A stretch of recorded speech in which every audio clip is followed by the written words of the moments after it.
नमस्कार, मी सुद्धा महाराष्ट्र खबर न्यूज मध्ये आपलं सगळ्यांचं स्वागत। उपराजधानी नागपुरात गौण खनिज माफियांची मुजोरी आता टोकाला पोहोचली। काही तालुक्यातील बोरी नाईक परिसरात कारवाईसाठी गेलेल्या नायब तहसीलदारांना चक्क जेसीबीला लटकवून 3 ते 4 किलोमीटर फरफरत नेण्यात आल्याची धक्कादायक घटना समोर आली। एवढ्यावरच न थांबता या महसूल अधिकाऱ्याला ट्रॅक्टर खाली चिरडून मारण्याचाही प्रयत्न करण्यात आला। या घटनेमुळे संपूर्ण महसूल विभागात संतापाची लाट उसळली। 5 मे रोजी रात्री 11:30च्या सुमारास नायब तहसीलदार बुद्धभूषण निकाळजे यांनी बोरी नाईक परिसरात अवैध मुरुम उत्खनन सुरू असल्याची गुप्त माहिती मिळाली होती। या माहितीच्या आधारे निकाळजे यांनी आपल्या महसूल पथकासह घटनास्थळी धाड टाकली। त्यांच्यासोबत ग्राम महसूल अधिकारी मोहन पवार, आनंद मस्के आणि निलेश तिरपुडे उपस्थित होते। पथक घटनास्थळी पोहोचताच अवैध उत्खनन करणाऱ्या माफियांचा थरार सुरू झाला।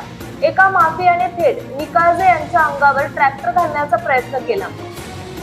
सुदैवाने निकाळजे यांनी वेळीच बाजूला उडी मारल्याने त्यांचा जीव वाचला।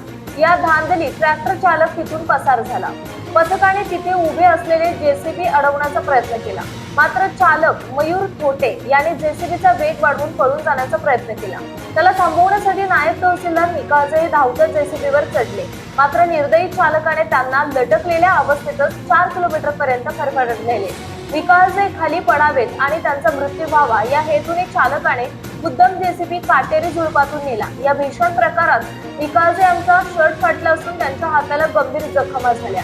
या घटनेची माहिती मिळताच वेलतूर पोलिसांनी तातडीने घटनास्थळी धाव घेतली। पुही पोलिसांनी वेगाने हालचाली करत जेसीबी चालक मयूर थोटे राहणार दहेगाव याला बेड्या ठोकल्या। शासकीय कामात अडथळा निर्माण करणे आणि खुनाचा प्रयत्न केल्याप्रकरणी आरोपीवर कठोर गुन्हे दाखल करण्यात आले आहेत।